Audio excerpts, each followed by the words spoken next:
Madam ನಿಮ್ಮ ಹೆಸರು? ನಾನು ಡಾಕ್ಟರ್ ಲೀನಾ ಅಂತ.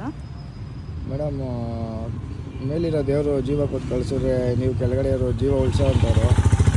ಹೌದು. ಈ ಪೇಷಂಟ್ ನೋಡ್ಬೇಕಾದ್ರೆ ನಿಮಗೆ ಏನು ಅನಿಸುತ್ತೆ ಮೇಡಮ್? ನಂಗೆ ಪೇಷಂಟ್ ನೋಡ್ಬೇಕಾದ್ರೆ ನಾನು ಅವ್ರ ಸೇವೆ ಮಾಡಬೇಕು ಅನಿಸುತ್ತೆ. ಅವ್ರು ಆ್ಯಕ್ಚುಲಿ ದೇಶಕ್ಕೆ ತುಂಬ ಇಂಪಾರ್ಟೆಂಟು. ಸೊ ಅವ್ರ ಜೀವ ಉಳಿಸೋದು ನಮ್ಮ ಕರ್ತವ್ಯ. ಸೊ ಈ ಕೆಲಸ ಸಿಕ್ಕಿರೋದು ನನ್ನ ಅದೃಷ್ಟ. ಸೊ ನಾನು ಅದನ್ನು ಮಾಡ್ತಾಯಿದ್ದೀನಿ. ಮೇಡಮ್, ಈಗ ಮೆಡಿಕಲ್ ಮಾಫಿಯಾ ಜಾಸ್ತಿ. ಸುಮ್ಮನೆ ಅವರು ಬೇರೆ ಬೇರೆ ಸ್ಕ್ಯಾನ್ ಬರೆಯೋದು, ಬಿಲ್ ಮಾಡೋದು, ಸ್ವಲ್ಪ ಬರೋದು ತೊಂದರೆ ಆಗುತ್ತೆ. ಇದ್ರ ಬಗ್ಗೆ ಏನು ಹೇಳ್ತೀರಾ ಮೇಡಮ್? ಇಲ್ಲ ಸರ್, ಆ ಥರ ಯಾರೂ ಮಾಡ್ತಾ ಇಲ್ಲ. ಕೆಲವ್ರು ಆ ಥರ ಮಾಡ್ತಾ ಇರೋದಕ್ಕೆ ನೀವೆಲ್ಲರನ್ನೂ ಒಂದೇ ಥರ ನೋಡ್ತಾ ಇದ್ದೀರಾ. ಎಷ್ಟೊಂದು ಜನ ಡಾಕ್ಟರ್ ದೇಶ ಸೇವೆಗೋಸ್ಕರನೇ ಇದ್ದಾರೆ, ನೀವು ನೋಡಿರ್ಬೋದು.